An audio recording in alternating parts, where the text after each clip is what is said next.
yourself on them, but it's not that. There is a force behind it that's working through the state to create a global enslaved population, right down in the end to not being able to think without those thoughts having the potential to be read. I mean, this technology is already being developed. That's right. Yeah. No, exactly.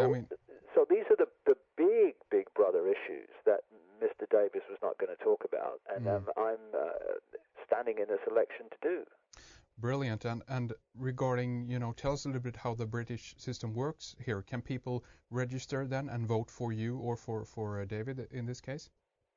What happens is the British Isles is broken up into what they call constituencies, and they return a member of Parliament from each constituency.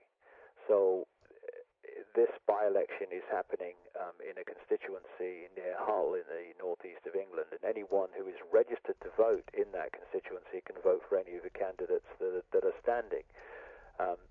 Anyone else in Britain can't, because it's this single constituency that it's focused on, because this is the one that Davis represents, and therefore this is where he must seek re-election from. And he'll win. The question is, what will the turnout be when it's not an election where the other big parties are standing? Yeah. And how many votes will people register against the big brother state? I hope it's significant, but you never know, because people are so apathetic so often. Yeah. And as I'm saying to people, one day you're going to have to look your children and grandchildren in the eyes without blinking, if you can, when they ask the question, what were you doing, mummy, daddy, granddad, grandma, when the fascist state came in that now controls every aspect of my life? What were you doing? Yeah. Yeah. And after 20 years of this, I'll be able to give an answer without blinking. But so many others will say, well, I did nothing. Journalists in the mainstream will have to say, well, I helped it. Yeah. Politicians, I voted for it.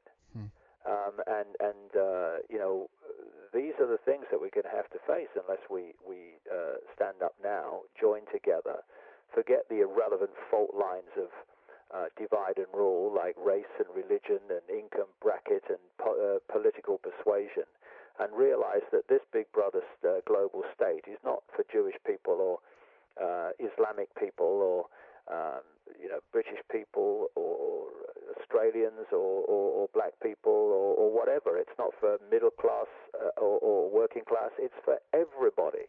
And unless we unite to challenge this and refuse to cooperate with this attempt to enslave us, then that enslavement will naturally unfold. It's unfolded now by the hour, not even by the day. This is a crossroads. This is a crossroads that we really, or even more appropriately, a fork in the road. Yeah. And if we keep going down the direction we're going now, we'll live in a global fascist state within 10 years, because it's going so fast now, but the more you centralize power, the more power you have to centralize even quicker. So the momentum of centralization is not a constant speed. It gets faster and faster and faster. And it's that we're in that situation now. And so it may have taken 20 years to get to a point that we're at now. It's going to take 5 or less to get to that same distance again. And in 10 years, we'll be in a global fascist state unless we face what we need to face now and join in unity to resist it.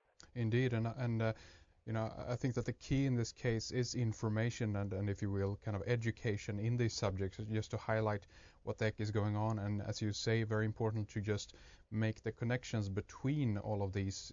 As you said, the reporting happens in the mainstream press, right? They're reporting on it, but don't comment on it. What needs to be done is this comment on these subjects so people realize what the heck is going on. Because again, people are very distracted. They're stressed for time. Everything is limited, and the politicians increasingly tell us, there's tons of stuff to worry about, right? The money's running out, and soon there won't even be food.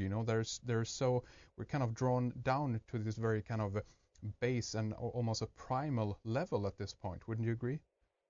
and it's no accident that at this time, where they're gearing up for this final thrust to their global state, that they are crashing the global economy, that they are manipulating food production and distribution so prices are going up, and it's becoming more scarce, or at least they tell us it is. Right.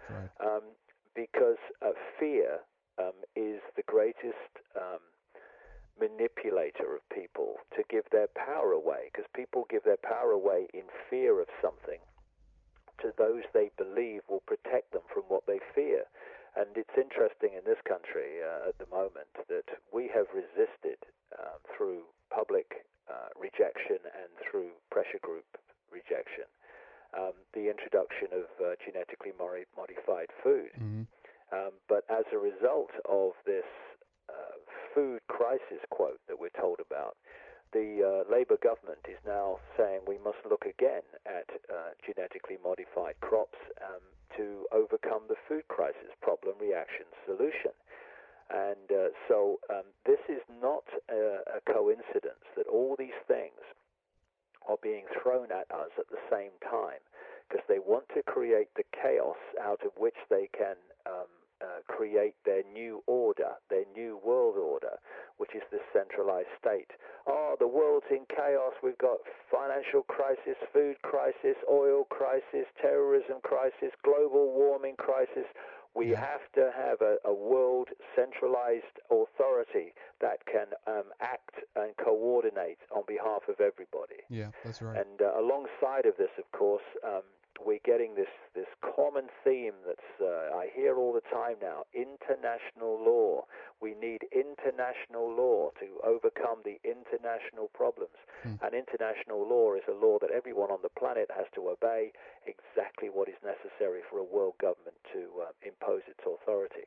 Indeed, and I mean it's incredible, this thing with the European Union as well, and we can see that what this guy called Valery d'Estaing, I think. I don't know if I pronounce his last name. Yeah. Yeah, I mean he's basically the architect of the European Constitution, the old one that the Dutch and the French voted out in 2005. But now he's coming back again and said, no problem, just rush this through, and every country should vote in the new, basically the Lisbon Treaty, and we'll see what happens there. But what is interesting, of course, is that Valerie is a Knight of Malta, and we have to make these kind of connections. Who are the people behind the scenes running this and pushing this agenda, right? Yeah, well, Valery d'Estaing was in my books from the very early days. He's a stalwart, or certainly was, of the Bilderberg Group, which is one of the elite strands in the web. And he has been pushing for the centralization of power in Europe for decades, because he's a front man for the game. Yeah. And he was basically, as you rightly point out, the architect of the original European Constitution. And I quote in my latest book, from him, from documents that were seen by a Russian dissident